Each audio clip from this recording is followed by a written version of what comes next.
On Tuesday evening, Arsenal are playing again. This is a grueling schedule. In the past 23 days, we would have played 9 games. That is absolutely insane. We have been playing non-stop. I want to make videos talking about certain topics around the team, but we can't because every day seems like we're playing another game. This time around, we'll be at home in the Emirates Stadium playing against Chelsea, a team we kind of struggled with in the first half of the season, drawing with them 2-2. We had to come back from 2-0 down. It was probably one of our first poor performances of the season. So I'm hoping we can put in a better performance because, to be fair, Chelsea are in pretty good form, looking like a pretty good team. Cole Palmer's on absolute fire, whether you like him or not, he's on absolute fire. This is going to be a huge game, and this is another time we have to just win our games. Man City don't play until Thursday against Brighton, and anything can happen there. All we can do if we want to have any chance at the Premier League is just win our games, worry about ourselves. We can't afford any slip-ups, and we still have some huge games like against Tottenham Hotspur, like against Manchester United at Old Trafford. It's going to be some really tough games ahead. We need to stay locked in, but the thing is, this is our last midweek game for the season. The rest of the games from here on in are going to be on weekends. We play Tottenham on Sunday, then the next game will be Bournemouth on the Saturday. So we do have some space in between those games. This is our last game. That is a midweek game of the season. This is another huge game, and it's a London derby. I don't care what you think about Chelsea, what you thought about their season so far. They're in pretty good form. They've just had a decent performance in their FA Cup semi-final loss, losing 1-0 to Man City.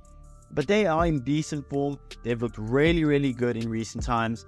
I know they haven't had a great season, but it's still a London derby and it's still Chelsea. This is still a huge game for us, but we need all 3 points. So in today's video, we will be previewing the game, talking about the potential starting 11 and how I think the game will go. So what's going on, everyone? You are listening to Gunner Central here. I hope you're all doing well. Please be sure to like the video, subscribe if you haven't already. And let's get into it. Now, coming into this game, our form is still, I wouldn't say it's good. I wouldn't say it's good. In our last 5 games, we've had one really good performance, and that was a very comfortable 3-0 win against Brighton. But since then, we haven't won a game up until going to Wolverhampton Wanderers, where we won 2-0. But that wasn't a great performance. It was a decent performance, but it wasn't great. Wolves were injury struck. They weren't a good team, and we didn't put in an amazing performance. We won 2-0.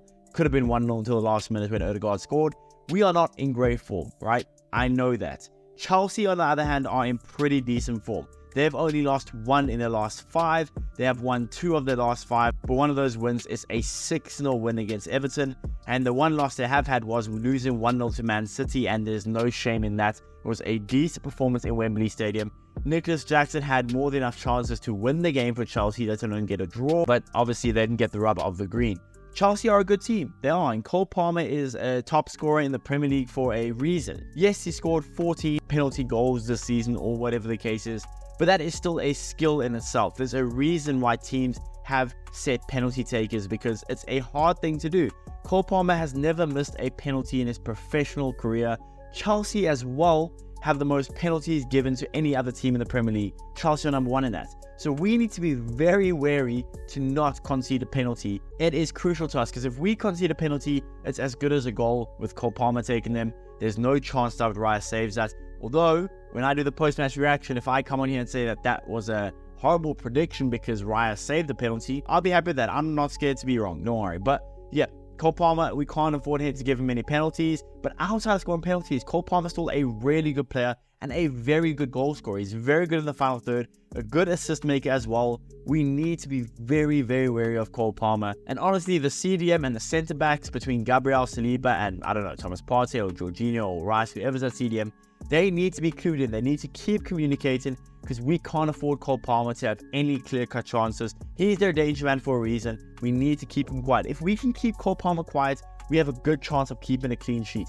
We are coming off 6 away games, with every one of those away games having a clean sheet in the Premier League. That is absolutely insane as well. That's the first time since Man United in 2009 that that's ever happened. So defensively, we're still pretty good. Outside of that 2-0 loss to Aston Villa, we don't concede a lot of goals at home either.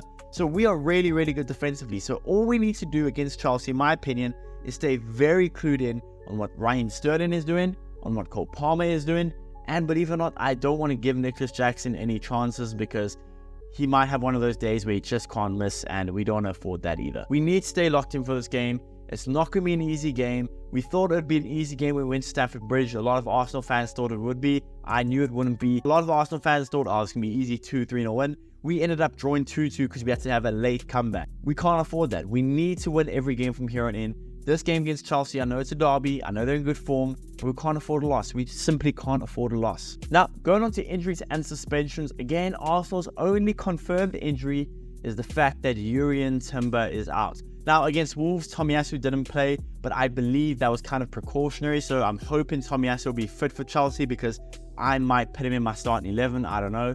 But for our injuries, it's only Jurrien Timber. That is such a blessing for us. Again, we haven't had any injuries for the back half of the season, which is such a plus. I mean, touch wood, we haven't had any injury. So Jurrien Timber is the only one out, and he is nearing a return sooner rather than later. Again, that is massive for us because then you go look at injuries and suspensions that Chelsea have. And Nkunku is doubtful. Levi Colwill will be out for the game. James will be out for the game. Sanchez will be out for the game. Lavia, no surprise, will be out for the game. And Fofana will be out for the game. And Ugo might be out for the game as well. Again, they have a decent amount of injuries. No Nkunku, if he doesn't play, is kind of huge for us, but I do think he will play. But they are kind of injury struck. Again, another team we're going to play against that are fairly injury struck. We've had this recently and we haven't taken advantage of it outside of Wolverhampton Wanderers. So let's try to take advantage of it. I know Chelsea's still a good team. Pochettino, of course, would love to get a win against Arsenal. But we are undefeated against Chelsea in our last 5 games against them. Touch wood, we keep that going. But it's looking really, really favourable for us. Again, we're at home. We need to win these games. Chelsea, they don't have to win any of the games. They're not going to get Champions League football or any European competition. They're not going to get relegated. They just middle of the table. So if we lose this game, I'm going to be so upset. I will be absolutely distraught. But it's going to be like that with every other game of the season. We have to win every game from here on in. The Chelsea game is no different. Now, going on to the starting 11 that I would play for the game. Goalkeeper, David Raya. Let's get that out the way. Left back, I'm going to go Tomiyasu. If he's fit, I'm playing Tomiyasu. When he played against Bayern, he looked pretty good. Kivior looked shaky at times against Wolves. He wasn't bad, but he just looked shaky. So for me, I'm starting left back Tomiyasu, my right back Ben White, my 2 centre backs Gabriel and Saliba. Again, a very standard back 5. Then into the midfield is where you need to ask yourself some questions. For me, I'm going to play Jorginho at CDM, right? I think Partey came on against Wolves and looked okay, didn't really play for long enough. But for me, Jorginho starts at CDM next to Martin Odegaard and Declan Rice. Again, I don't want to allow Cole Palmer any good chances. I don't want Enzo Fernandez dominating the midfield if we go to attacking. For me, I'd rather play a little safe than sorry. So I'd have Jorginho to kind of guard Cole Palmer, mark Cole Palmer as much as he can. My front 3, it's a pretty standard front 3, except for one.